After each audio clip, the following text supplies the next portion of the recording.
ଇଏ ମୋ ସାନ ଭାଇ ମାନା। ଆମେ ଦି ଜଣ ରଥଯାତ୍ରାରେ ଯାଇଥିଲୁ।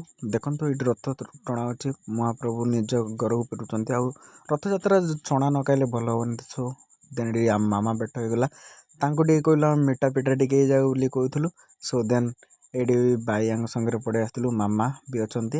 ଏ ଭଉଣୀର ଆଜି ବାର୍ଥଡ଼େ ଥିଲା। ସୋ ସେଇ ଖୁସିରେ ଏଇଠି ଟିକେ ଆମେ ଆଉ ମୋ ଭଉଣୀ ଖାଉଛି ଦେଖ, ଆଉ ଝିଅ ବି ଖାଉଛି। ବହୁତ ଖୁସିରେ ଆମେ ଏଇଠି ଦି ଭାଇ ଆମେ ରସଗୋଲା ଖାଉଛୁ। ଦେଖନ୍ତୁ ବହୁତ ୟାମି ଟେଷ୍ଟି ଥିଲା। ଭାଇ ବି ଖାଉଛି, ବଢ଼ିଆ ଟେଷ୍ଟି ଥିଲା ବୋଲି ମୁଁ କହୁଛି। ଆଉ ଆପଣମାନେ ବି କମେଣ୍ଟ କରନ୍ତୁ। ଆଉ ମୁଁ ଏଇଠି ସବୁ ଖାଇସାରିଲା ପରେ ଫ୍ରୁଟ୍ସ ଚାଟ୍ ଖାଇଲି। ଫ୍ରୁଟ୍ସ ଚାଟ୍ ମୋ ପାଇଁ ବହୁତ ପସନ୍ଦ ଥିଲା। ଆଉ ଭଉଣୀଙ୍କ ପାଇଁ ଏଇଠି ବାର୍ଥଡ଼େ ସେଲିବ୍ରେଟ୍ ହେଲା, ଘରେ ପଳେଇଗଲୁ ଆମେ ସବୁ। ଏଇଠି ଭଉଣୀ ସମସ୍ତଙ୍କୁ କେକ୍ ଖୁଆଉଛି। ବହୁତ ବଢ଼ିଆ ସେଲିବ୍ରେଟ୍ ହେଇଥିଲା ଘରେ। ବହୁତ ମାନେ କମ୍ ଲୋକ ଆସିଥିଲେ, କିନ୍ତୁ ଧୁମ୍ ଧମାକା ହେଇଥିଲା ସେଲିବ୍ରେଟ୍ଟା, ବହୁତ ବଢ଼ିଆ ଲାଗିଲା। ଦେଖନ୍ତୁ ମୁଁ ବି ଖାଉଥିଲି।